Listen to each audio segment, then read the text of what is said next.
Stay tuned, because Stairway to Stardom is next with Frank Massey.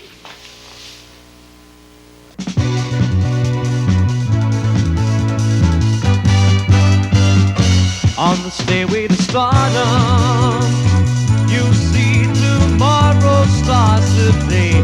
On the stairway to stardom, we're here to brighten up your day. We've got singers and dancers and actors performing for you. But there's more, so much more, and it's all right here for you. On the stairway to stardom. What I liked about it is, again, this goes to pre-YouTube, is that people were just performing for just the joy of performing. Yeah. And it wasn't like you knew. It spoke to an era of like, you're not going to be shot down by trolls. You could just go and perform and, sing your heart out to whatever effect it might be, and just get that moment of just telling bad jokes or being 5 octaves out of the ballpark. Yeah, every single person that was ever on the show was sincere. I mean, they were sort of oblivious too, because they really thought they were doing well. I mean, in some cases, I'm sure they thought they screwed up, but they were sincere about what they thought, the talent they thought they had before they appeared on the show. So, they all probably legitimately thought people were maybe casting agents would see them, or like Frank told us that there was this one comedian named Wayne Rubin. He looked like a lunatic, and he had I've seen him. So Frank said, "Oh yeah, that guy went over pretty well. He was booked for some comedy club in New Jersey booked him for 2 weeks based on that appearance." It was that kind of illustrious reward that you get for appearing on Stairway to Stardom. You get to perform like 2 weeks in New Jersey, in some comedy dump in New Jersey somewhere. That is Mitch Friedman, and you've tuned into another episode of Comedy History 101, where we school you in comedy. I am Harmon. Hello. And Mitch is not only our guest today, but he is one of the leading authorities on the iconic New York public access TV show Stairway to Stardom, which ran from 1979 through the early 1990s. Our friends at the Found Footage Festival describe Stairway to Stardom as, without exaggeration, it was one of the greatest shows ever to be on television. And Mitch is one of the people who helped preserve the legacy of Stairway to Stardom and prevented it from slipping into complete obscurity. And you will find out exactly why and how he did that.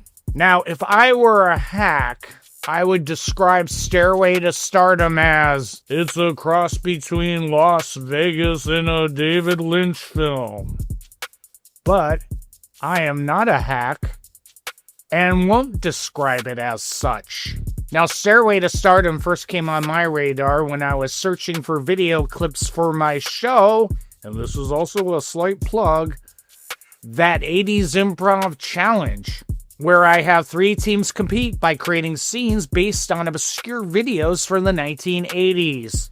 And we had a very special public access TV edition of the show.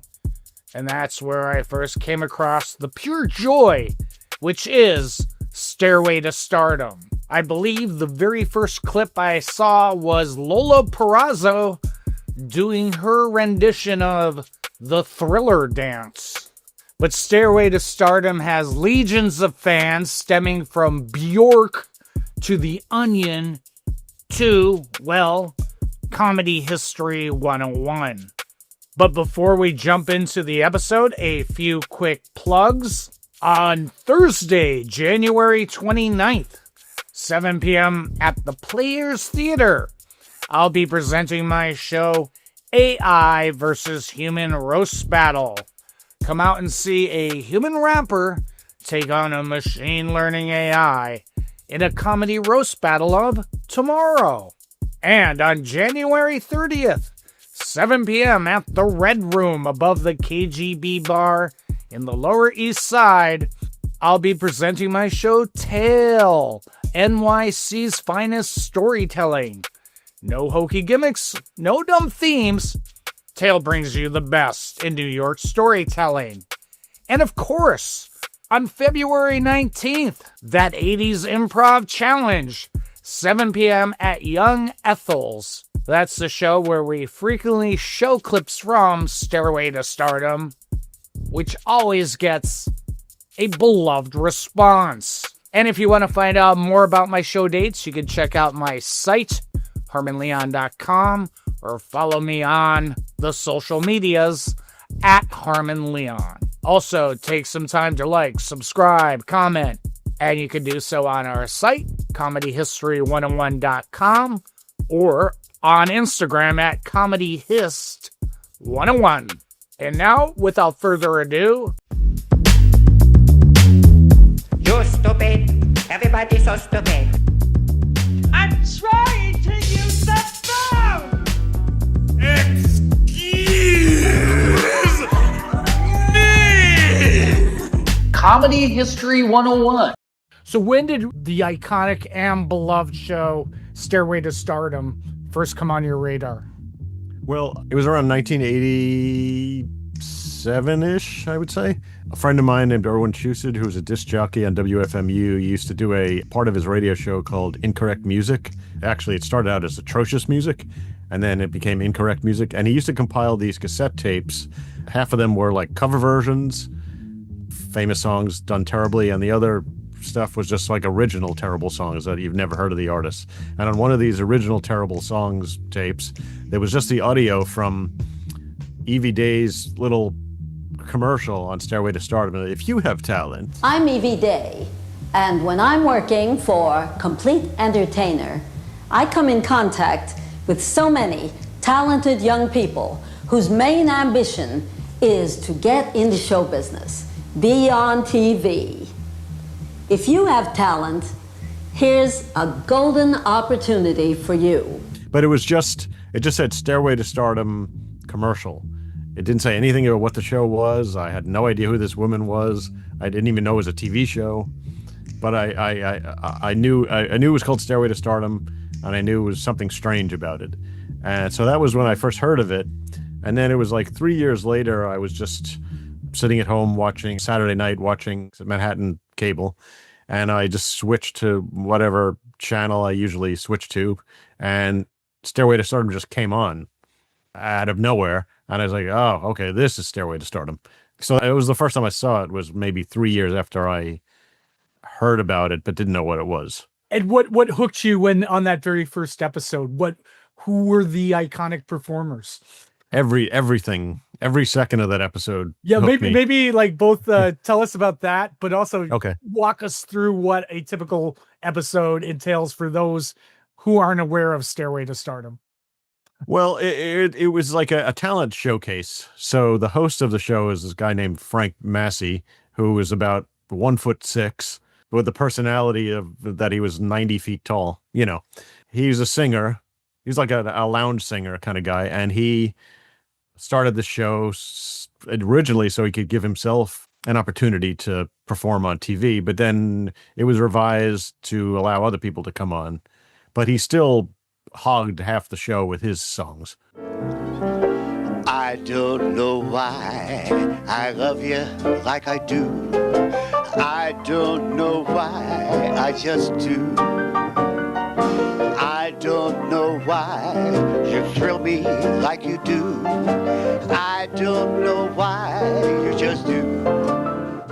Yeah, was it the early carnation? Wasn't it like Frank Massey's Nostalgic Hour or something? Yeah. I think it was first called the Frank Massey Show, and then it was maybe called the Frank Massey Nostalgia Show, and then eventually it became Stairway to Stardom.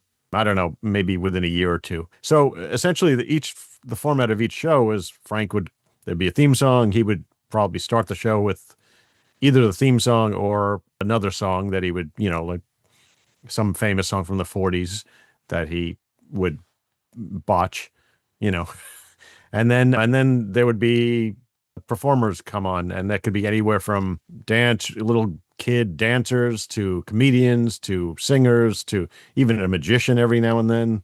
And puppets. Don't forget the puppets. Oh, yeah. I'd like to forget the puppets, but yes, on one occasion, puppets. At least one occasion we know about puppets. Hey, oh, I like your eyes. Yeah, they're bright. He's got some big eyes, huh? You and Alice, Irvin, you and Alice got something going or something? Oh, no, we're just friends. Just friends, huh? Yes. Yeah, that when I say we know about, it's because eventually my friend and I got hold of whatever remaining Stairway to Stardom material still existed, which was about 20 hours worth. So it was like 40 shows, 40 half-hour shows, roughly.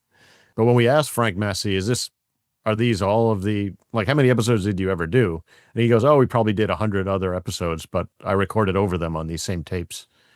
So who knows how many other puppet shows there were, but we'll never know. There's no way of ever knowing or seeing it. And it's just criminal, really. I mean, it's a shame, but anyway, this first episode started with Frank Massey mutilating, but lip syncing and still messing it up.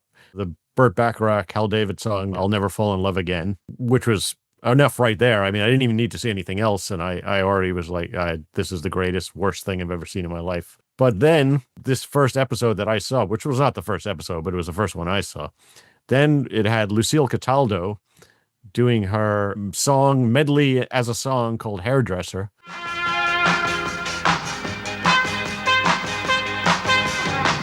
Hairdresser, hairdresser, whoa, hairdresser, hairdresser, hairdresser, hairdresser, hairdresser, hairdresser. Which is crazy. It's like one of the greatest. Yep, I've seen most it. popular. Yeah. And then Don Costello, who was there. Now, here's a question about him. Yeah. Was he or was he not in The Godfather? No, it was a different Don Costello. Oh, okay. I sure hope it was I'm pretty sure it's a different Don Costello. But he was in a bunch of other movies. I mean, he was in like The Toxic Avenger. You know, he was in a couple of the Trauma movies. Yeah, so Laurie Kaufman. That's more his speed, certainly.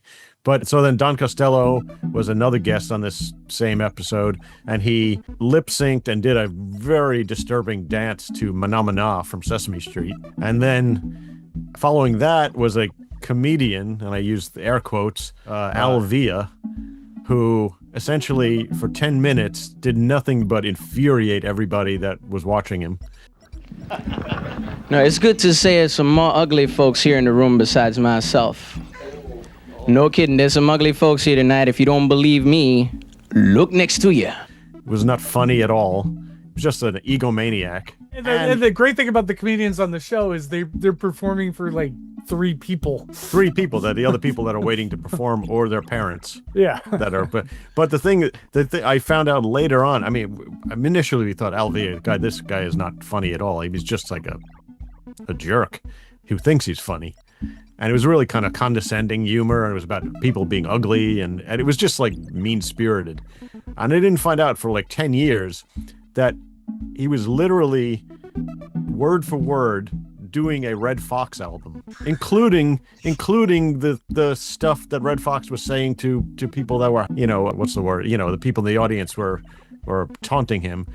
He even did that stuff. So not only was Elvia not funny, and he wasn't even using his own material, and he was still terrible. Anyway, that was pretty much the first show that I saw, was just that, which was like an all-star team of all-stars, maybe not the best word, but like a greatest shits. Let's just say that. Not greatest hits, but, like there's some of the most famous performers that were on Stairway to Stardom were all in this first episode that I saw. So it was like one of the best episodes or worst episodes that were ever done. So that was perfect. It caught me, and that was it. I was just obsessed immediately. And after 30 minutes, once it ended, I was just like, I felt like my life had changed forever. And what am I going to do now if I never see this again? It was just, how am I going to tell anybody about this if I have no proof that it actually happened, You're stupid. Everybody's so stupid. Where was it filmed? It looks very much like a basement somewhere. And was it Staten Island? No, that was the Staten Island thing. It was just something that somebody on NPR did a story about it and interviewed me. And the host prefaced the story, playing of the story, by saying, in what looks to appear like a Staten Island basement, but it was not Staten Island. It wasn't a basement. It was just a public access TV studio in Manhattan. And it was basically like every public access show on Manhattan cable was filmed in the same studio around that time. It was called ELA Studios. That's what it was called. So it was never in Staten Island. I mean, there were a lot of people on the show from Staten Island, but it wasn't filmed in Staten Island. It was just in some dingy studio in Manhattan. And you met Frank Massey. You interviewed him. Oh, yeah.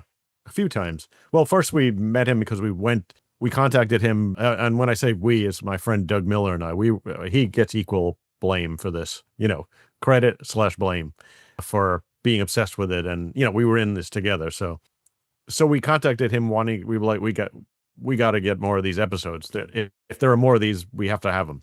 So he had his phone number. Frank Massey had his phone number on the end of some of the shows. So we just like, all right, we'll call the number. And it was his number. He answered.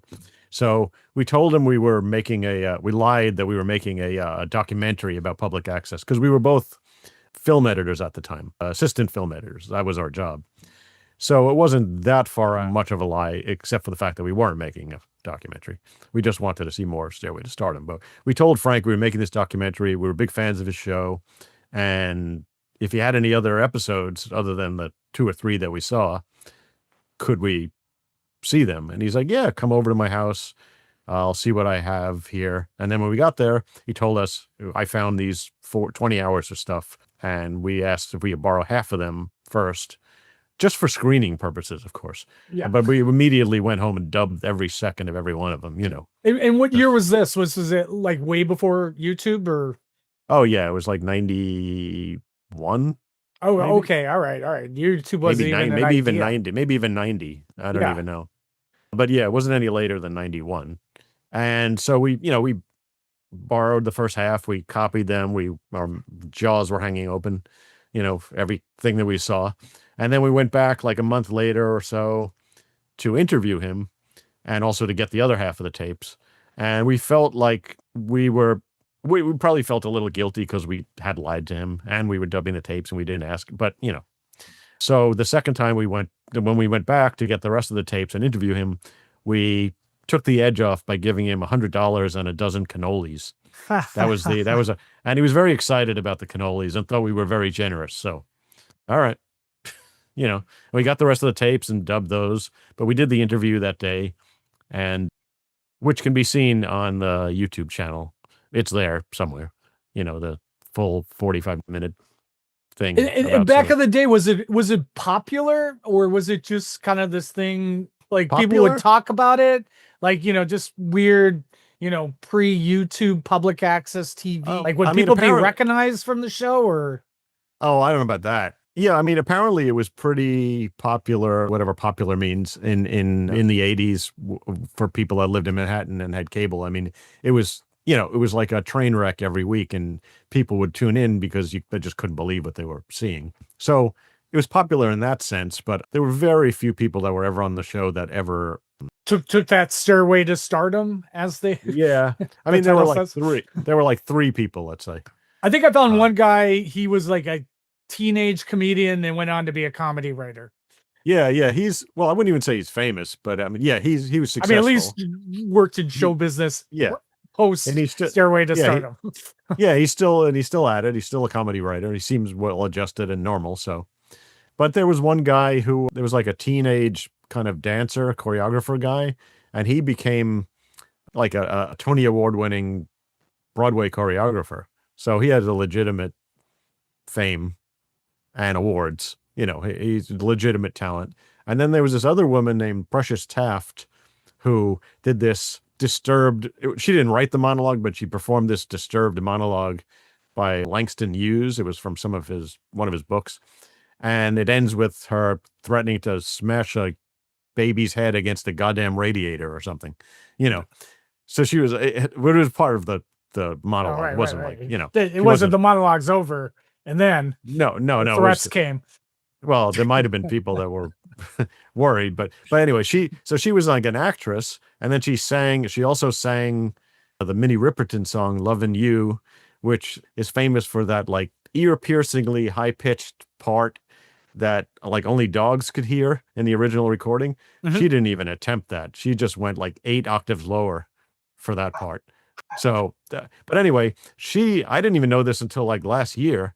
She ended up touring with Diana Ross and Buster Poindexter, and she was on the Tonight Show, and she was on the Letterman, and friends with Luther Vandross. I mean, she had a legitimate background singer career after that. I had no idea of any of this. So she's probably by far the most successful person that ever appeared on the show, at least that we know about. Yeah, what I liked about it is, again, this goes to pre-YouTube, is that people were just performing for just the joy of performing. Yeah. And it wasn't like it spoke to an era of like, you're not going to be shot down by trolls. You could just go and perform and, sing your heart out to whatever effect it might be. Yeah. And just get that moment of just telling bad jokes or being 5 octaves out of the ballpark. Blue skies smiling at me, nothing but blue skies do I see. Every single person that was ever on the show was sincere. I mean, they were sort of oblivious too, because they really thought they were doing well. I mean, in some cases, I'm sure they thought they screwed up, but they were sincere about what they thought, the talent they thought they had before they appeared on the show. So, they all probably legitimately thought people were maybe casting agents would see them, and maybe for like little kid dancers, that was the case, but I doubt any, I mean, like Frank told us that there was this one comedian named Wayne Rubin who just, his impressions were okay. His material was terrible, but he looked like a lunatic, and he had I've seen him.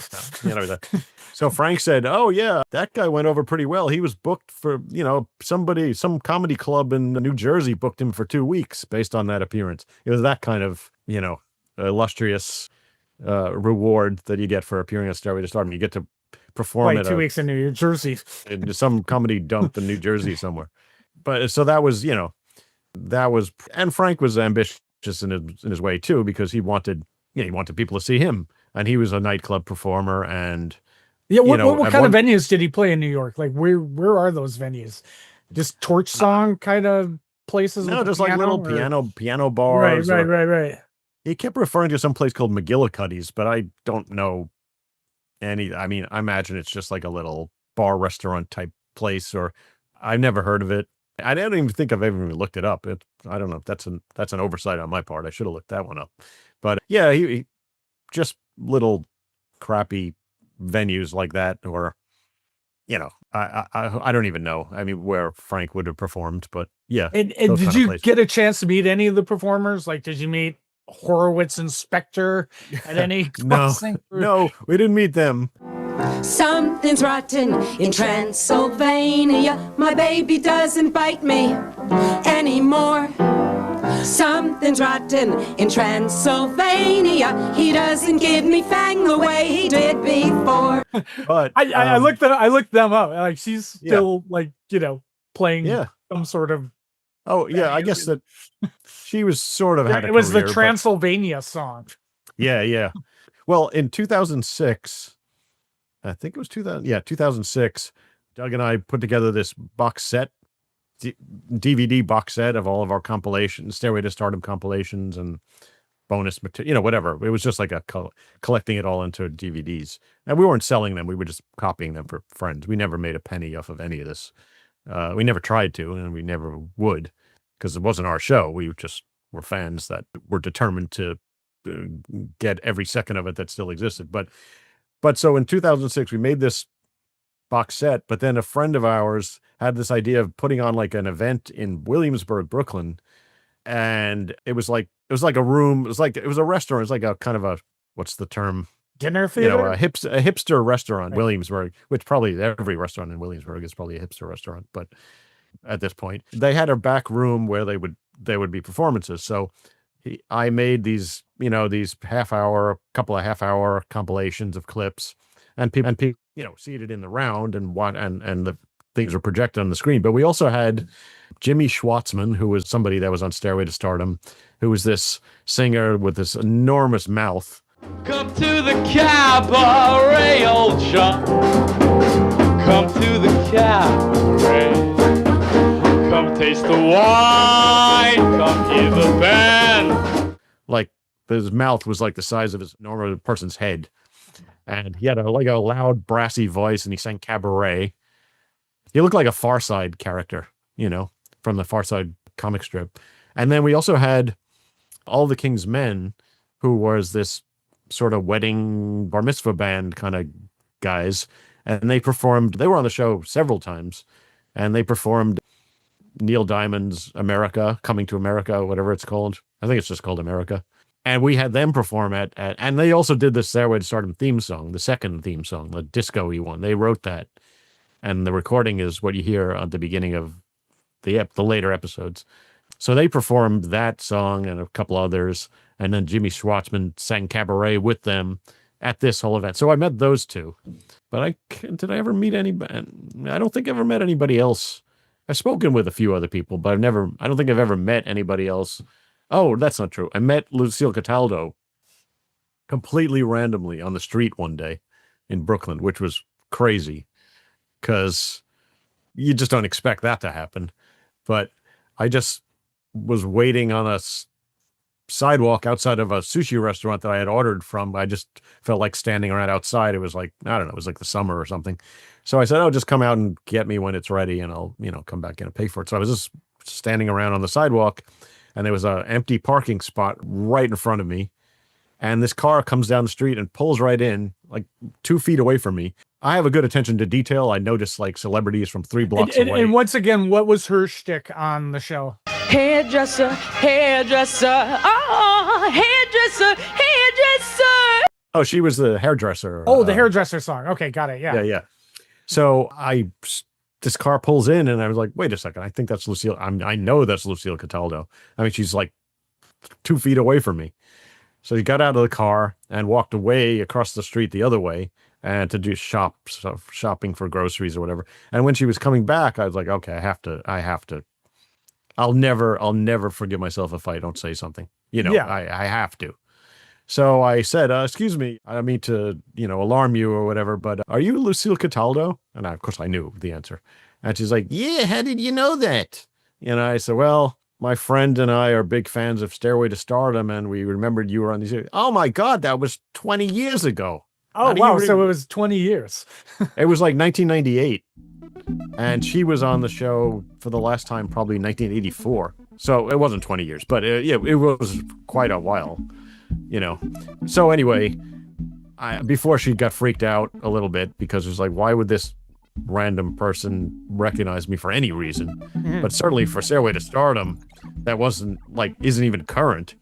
But what it turns out is that when the Daily Show, when Jon Stewart first took over the Daily Show, which he wasn't the original host, I think it was that other guy. Craig Kilburn. Yeah. So, but when Jon Stewart first started, they had a segment called Public Access. And they would show clips from public access shows, and then apparently like a week or two before I bumped into Lucille Cataldo, they were making fun of Hairdresser on The Daily Show. So she was still freshly angry about that. So, that was the timing of that one. I reminded her of Stairway to Stardom and she was like, oh, good. I'm still angry from a week ago, So what does that say about the culture? Because I think in YouTube again, it's like, haha, look at this. We're back then. Yeah. It's like people going for the gold without shame or repercussions, or knowing there would be repercussions. I mean, the joy of performing. Well, that's the thing. It's like when we first discovered the show, we were much younger, and of course we had an attitude like, oh, everybody in the show is hilariously terrible. We didn't give them any credit for the courage that it took to put themselves out there like that. In some cases, regrettably. But as time went on, I've come to respect the people that were on the show because, half of them were just mediocre or just boring. They weren't terrible. They weren't good. About a half were terrible, and there was about like 1% that were actually quite talented. But everybody everybody's intentions were pure. They just wanted to perform. And it took a lot of guts just to even be on TV for the first time. Like, they had no experience with a camera, or for you would assume most people had never been on camera, on TV. So, yeah, so I have a begrudging respect for, I still think some of them are terrible, but not as many as I initially thought were terrible. I mean, like, there are some that are legitimately terrible. Let's not kid ourselves. I'm trying to use the phone! What does it say about New York of that era or public access of that era? But most particularly, what does it say about New York of that era, of the 80s, showbiz, Yeah. And now every place has like a comedy venue, but then there was probably, the main ones and maybe a few one-nighters, And again, it's just like it was a rougher New York as well. I guess, well, if you're in New York, you just assume that you're supposed to be famous, or, everybody else is, it's that, if you can make it here, you can make it anywhere, or that stuff. So people thought they were maybe they thought they were already ahead of the game because they were in New York. They had a better chance of, there's 10 million people around could be watching it. I'm sure there weren't more than 10 people watching at a time, but they, the audience was there if it wanted to be. So maybe it was that. It was just sort of okay, I'm ambitious, and what better place to do this than on Manhattan cable? What you wouldn't want to go to Wichita and perform on public access there. If you wanted to become famous, it would probably have the same result, but you would think New York City is the place to do this. But also that it was that golden age of public access, beyond vaudeville and no YouTube, and just these shows, I forgot his name. I think it was Terry Sweeney was one of the early Saturday Night Live, and he got discovered by doing a New York public access show. Oh, really? Did? I think it was, but yeah, one of the writers, maybe it wasn't him. Actually, no, I think it was a writer I met at a comedy venue. Yeah, and he had a public access show in New York and got on for a season as a writer for, it's somewhere in the 80s SNL. But again, it was just that golden era of public access TV. Your options were limited, where now it's just every device has something new. Oh yeah, I mean, back then it was just you're on, or that's it. There was no other option, I don't think. There might have been some UHF channels that had similar kind of stuff, but those were only locally. You could only see those wherever you lived. It wasn't I guess it's the same with public access too, but yeah, I think people just, there were all kinds of ridiculous shows on public access in the 80s and 70s, like the porn things and terrible interview shows and who knows what else, I mean, a lot of religious stuff, anything goes. If you pay the money, you could put on a show for a half an hour or whatever it is that you wanted to, and they had to put it on. And then what year did you put the episodes on YouTube? And then how did that trajectory course really kind of change Stairway to Stardom in the public lexicon? Initially we made these VHS compilations, around 1990, 91. Yeah, the woman that interviewed me for the NPR story had a website. Her name was Jennifer Sharp, and she had a website with all kinds of weird collections of cultural ephemera and things like that. So she was a big fan of the show. And it was her idea she wanted to host the clips on her website, but there was no way to do it. So that's when YouTube started, around 2005, 6. So it was her idea to make a YouTube channel, and she's the one who ran it initially. But then about 5 years later, I was just checking back just every now and then to see, how many people have watched it or whatever. And they were all gone. All the clips were gone. And she didn't tell me. She took them off. So I was like, all right. I contacted her and found out. So I started the channel myself, and I put up better quality clips. And so I've run it ever since. But it was probably then, 2005, 6 is when everybody who didn't know us could stumble upon it accidentally or on purpose. So yeah, YouTube definitely made a huge difference. And even to this day, I mean, it's not like the most popular channel in the world, but even to this day, like every month I get something like 300 new subscribers for 10 years. It's been like that. So I don't know how people are finding out about it, but they are. They keep finding out about it. Yeah. And what surprised you about the reaction? Like when you read like the comments in it, or if anything, nothing. Nothing surprised me. No, I mean, like Doug and I've always said, like, even if we weren't the ones to find this show and save it and whatever, we still would be just as big of fans if somebody else had done it. So that's essentially been the same reaction that I've had to when other people discover it, because they're just like us. Like, how can you not find this weird or amusing or just wrong?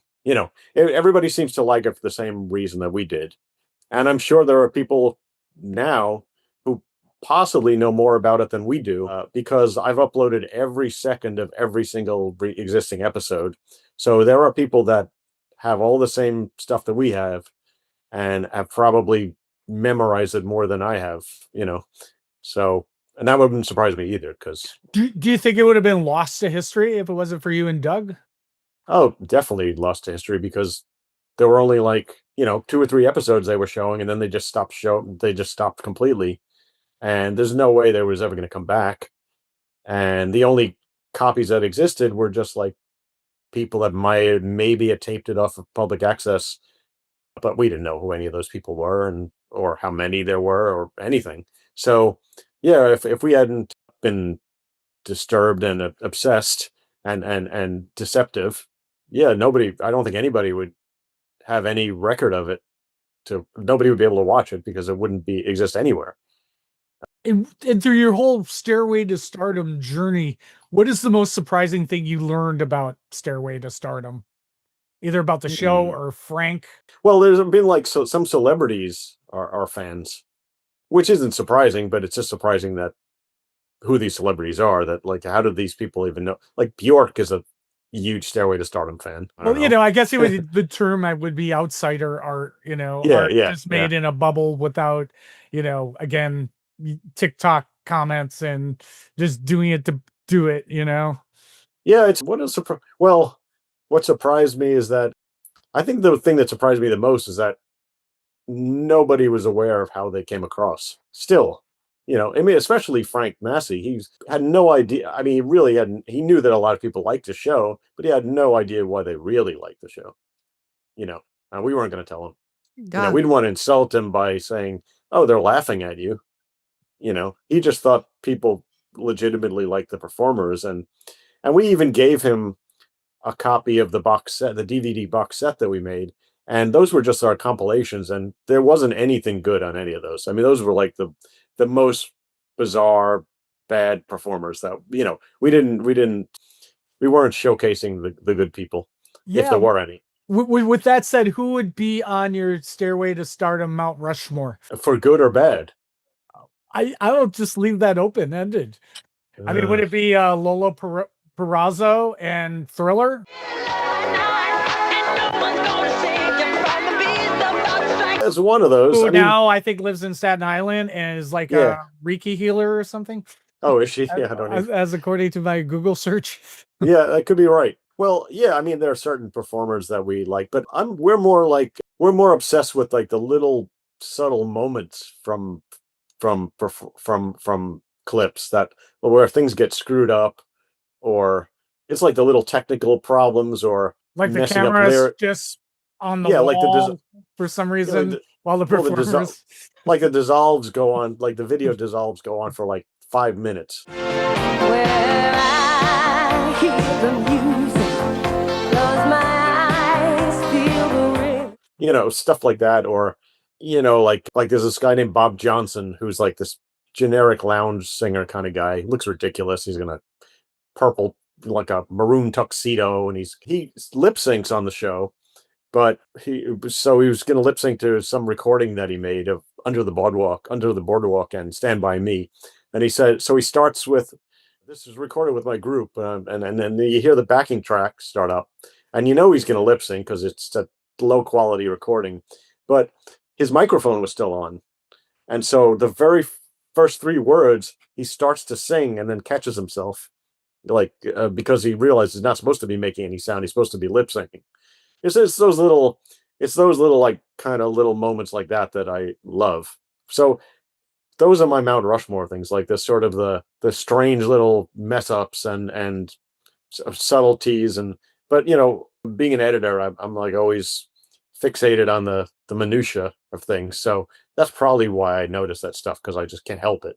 But yeah, I have favorite performers, but it's more like parts of performances that are my favorite thing.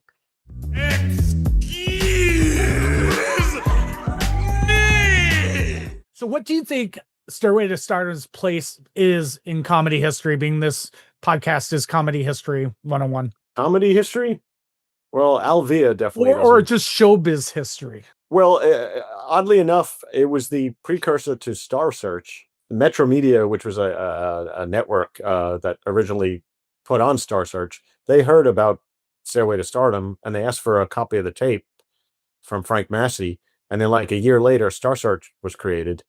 So they got the idea of the format of the show from Stairway to Stardom. So I think it was important in that respect. But comedy well, yeah, it's sort of like the precursor to YouTube trolling, I guess, as yeah, I don't know. I still don't think enough people know about it. So that's the but like I said, every month, few hundred new people find out about it. So, maybe as time goes on, it'll be not more well known, but have more significance. I don't know. It's kind of hard to say if it has any importance, other than just to entertain people with weirdness. Well, but I don't know. I think it's just like that slice of New York public access TV that doesn't exist, mixed with, pre-YouTube, and you could say influences, like Tim and Eric and Adult Swim. Oh yeah, absolutely. I mean it's also like the fashion that people are wearing, the clothes and the sort of the New York accents and the that kind of stuff. It's a good thing it was in New York, because that adds kind of color to it too. Yeah, I'm waiting for like the Safdie brothers to make the Stairway to Stardom. Oh god, they're like big into like that era of New York. Yeah, and they're like they're a big Andy Kaufman. Like, didn't he produce that recent Andy Kaufman documentary, or he had something to do with it? Oh yeah, I think I interviewed Alex Braveman, who he's the director of that Andy Kaufman. Yeah. But yeah, I think either him or Rick Rubin, I think, was involved, but maybe Rick Rubin. Yeah. Because I remember, first Rick Rubin, big wrestling fan, but also Andy Kaufman fan. So maybe Rick Rubin was like an executive producer of that Andy Kaufman documentary. But I think also maybe one of the either A24 or one of the Safdie brothers. Yeah, A20. Yeah, I think it was it. But so they, it's ripe for. I can't tell you how many people over the years have contacted me wanting to make a documentary about it, and then never have. And it's always because they're afraid they're going to get sued by the powerful Massey legal team. Come on. Because it's unclear who owns the rights to it. I don't own the rights to it. So Frank's surviving, widow, I assume she's still around, is the only person who really has the rights to the show, and she's not responding anymore. So it's I don't I forgot what the question was. Place in comedy history, but also Andy Kaufman and influence and that sort of thing. It was just lots of people have wanted. Lots of people are interested in making a documentary about this, but they get scared off because they're not sure who owns the rights and they don't want to be sued. And I'm like, really? Yeah. Who's going to sue you? Somebody that was on the show as a kid who was extremely embarrassed about it now might sue you. So, but really, they're not going to. That'll just draw attention to themselves. So, there's definitely a lot of interest in it, but I wish somebody would do it, because everybody keeps saying, "Why don't you make a documentary?" I was like, "I've had enough. I don't have the time or the money to." Yeah, you resurrected it from it's too late obscurity. already. So yeah. But we could have done it. We just were too lazy or just didn't feel like it at the time. And also, like, it's so long ago that there aren't that many. The only people that are probably still around now were like kids on the show or young Yeah, adults. yeah. I've done some Google research, and it was just like the child. But no, what was it? Spectre and Horowitz. Horace and Spectre. Yeah, yeah. I think she's still around. She is still. I mean, there yeah. are some adults that are still around, but mostly it's like, the little kids that were on the show in the '80s are now like Yeah. their 40s, and they want to have nothing to do with it. You know, they're completely mortified that they were ever on the show.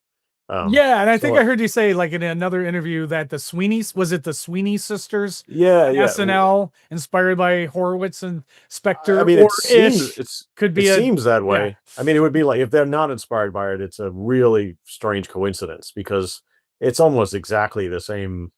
It's little quips back and forth with the big hair, and Yeah, it's. yeah, I that mean, Transylvania thing. That's like, yeah, yeah. and just how I came across. I have a show in New York. It's called that '80s Improv Challenge. It's like 3 improv Okay. teams compete by creating scenes based on obscure videos from the '80s. So one show we had, it's always a theme, and one show was public access theme, and that took me down the Google rabbit hole and took me to Stairway to Stardom.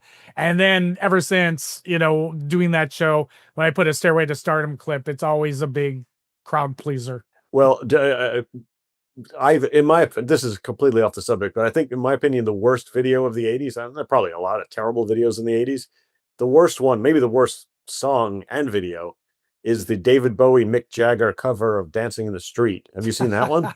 Yeah. They're like Mick Jagger in big '80s clothes, and they're both like, practically making out with each other and dancing. It was just, yeah. So that would be worth an improv, but yeah, I can understand. Yeah, I mean, I used to do improv too, but it was before like we had any of this technology stuff. It was just sort of, throw out the name of a profession and yeah, a location, that kind of stuff. There wasn't anything else to it. But yeah, I bet it's fun now when you can actually have video clips to inspire things. But yeah, I'm glad Stairway to Stardom is still confusing people. Yeah, and any last thoughts or anything I didn't ask you about Stairway to Stardom? Anything that would fascinate listeners out there? Not that I mean, this is Frank and Tilly had a restaurant in Denver where Tuesdays was the special was chicken cacciatore. That's all I could. I don't know if that's not fascinating at all, but I find it amusing that they wanted us to know that. Post Stairway to Stardom or pre? No, way like during, or maybe Yeah. before. I don't. Actually, it's a good question. I don't know when it was, but no, it wasn't during because it was in Denver. Yeah, So, Denver. yeah. Yeah. But anyway, yeah. No, I just hope that more people keep stumbling upon the channel before it gets removed for who knows what. All it needs is one performer to be embarrassed and complain, and that's happened a few times where people have contacted me and said, "Listen, I didn't even know why I did this when I was 18." It's a guy named Myron Lockett who was on a very early show.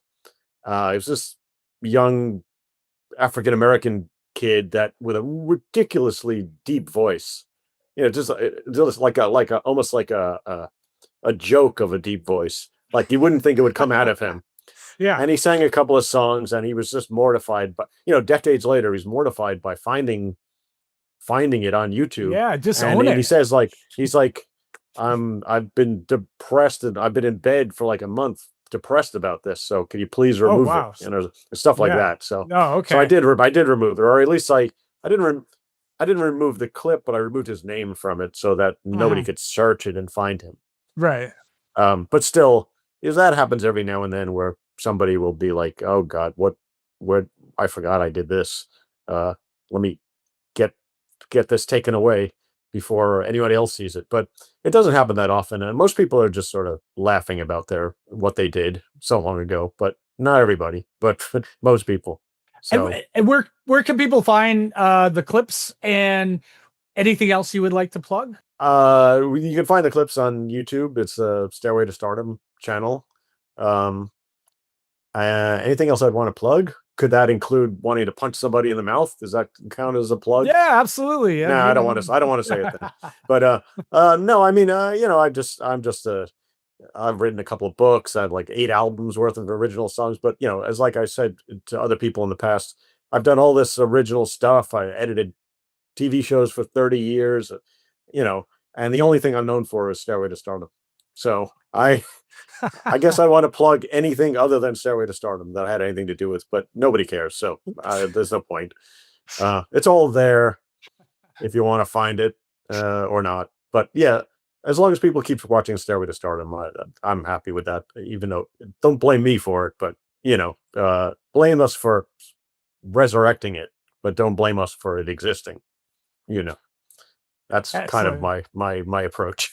Oh, footnote. Do you know the Found Footage Festival guys? Oh yeah, of course. I edited one of their, I think it was the second season DVD, which had the Stairway to Stardom material in it, and also had Jack Rebney, the Winnebago Man, which is anyway. Yeah, I know those guys, and they actually did an interview with me on their YouTube channel about Stairway to Stardom. I forget, it was like VCR party or something. Yep. That they have.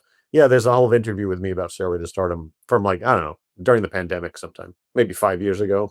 Anyway, yeah, I know those guys, and we used to all live in Brooklyn, so I used to, go for drinks with them every now and then, and and they've always been very nice. I gave them some Alex Trebek cursing footage. That's a whole other story. I mean, obviously they watched thousands of hours of horrendous of stuff. Everything. Of everything, and they still insist, like, in our opinion, this is one of the greatest shows that's ever been on TV, and they still say that. So I think it's like hands down the greatest show. Was hands a quote down? from when they were at the down. AB Club at on the Onion. Oh, they did say, okay. Well, who am I to dispute that? They're the experts on TV, so I'm just a humble fool that was obsessed with the show and needed to see more. But their whole careers are promoting this nonsense. Not Stairway to Stardom, but all just strange video things. So they're committed to it, and even though they got sued, you know about that story, right? Yeah, they've been on the podcast, and I've seen their documentary. Okay. Yeah. I love that. I love that stuff. So what's it called? Chop and Steel. Yeah, Chop and Steel is a documentary. Yeah. It's great stuff. Yeah, I love it. And Chef. Well, the guy from The Office was their buddy from when they would infiltrate morning TV shows, and that's how he got discovered. And then also went on to the vampire show, What We Do in the Shadows. Right. Yeah, and he was the yo-yo. Yeah, the yo-yo guy who had wife troubles. Oh yeah, on the morning. Yeah. Yeah. Great stuff, man. I love all that stuff. I love it. It's great. It's fantastic. And I was also like a big fan of Beyond Vaudeville, and I knew Rich Brown pretty well. And he's actually the one who was hosting that public access segment on the Daily Show. He was. Okay, right. But he was he was the correspondent at the time. Wow. So, and he's a big fan of Stairway to Stardom, and some Stairway to Stardom people that were on Stairway to Stardom were also on Beyond Vaudeville. Some of the performers. Yeah, I gotta check. I haven't one of my associate producers on this is always steering me towards Beyond Vaudeville, and I've seen the underdog woman. Oh yeah, I mean that show is. I mean that's the thing. That show is it's sincere, except that the host and the co-host are characters. Right. But everybody, they're playing characters. But everybody else that's on the show is a real performer or whatever they are, an expert in Star Trek minutia or whatever kind of a plate spinner or whatever these people do. But yeah, there's tons and tons and tons of great Beyond Vaudeville stuff that's worth watching. Yeah, I think that's what I'll dive into next. So, and they even gave Frank Massey an award. He was on Beyond Vaudeville, or he wasn't on Beyond Vaudeville, but they had an award, a public access awards type ceremony where they were giving out awards to other popular public access shows. And they gave Frank Massey an award for Stairway to Stardom, and he did a little speech, and then he sang The Way We Were. And that's in the Frank Massey interview on YouTube. About 3/4 of the way through, he talks about that. He holds up the award, and then we show the clip of him on that award, the Beyond Vaudeville Awards show thing. So, yeah, I think that was the only time he was probably on the show, but still, that's good enough for me. That's like a weird crossover no one expected, you know? Yeah. Yeah. Marvel meets DC universe. Battle of the public access stars or something like that. Yeah, exactly. Anyways, Mitch, thanks so much. It was You're really welcome. great talking to you, man. I love the stories. And I appreciate you asking me. So yeah, enjoy. Good luck editing this. Yeah, thank you. Okay. All right, take care. Okay, Bye. see you. Good night. Bye. And that wraps up our episode today on the history of Stairway to Stardom. And I'd like to thank my friend Jean-Francois Bresson, who was the associate producer on this episode and led me down the stairway to stardom. And do yourselves a big favor and check out Stairway to Stardom's YouTube channel. You won't be disappointed. And the few quick plugs. Thursday, January 29th, 7 p.m. at the Players Theater, AI versus Human Roast Battle. And on Friday, January 30th, Tale, NYC's finest storytelling.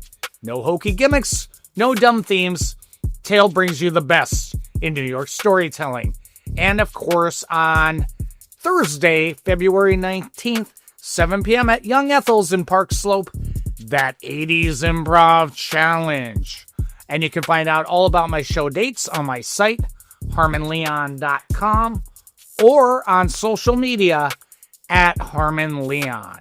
Also, take some time to like, subscribe, and comment on Comedy History 101. Share an episode with a friend, wherever you get your podcasts, or on iTunes, Spotify, our site, comedyhistory101.com, or on Instagram, comedyhist101. And we will see you next time. Bye. You're stupid. Everybody's so stupid. I'm trying to use the phone! Excuse me!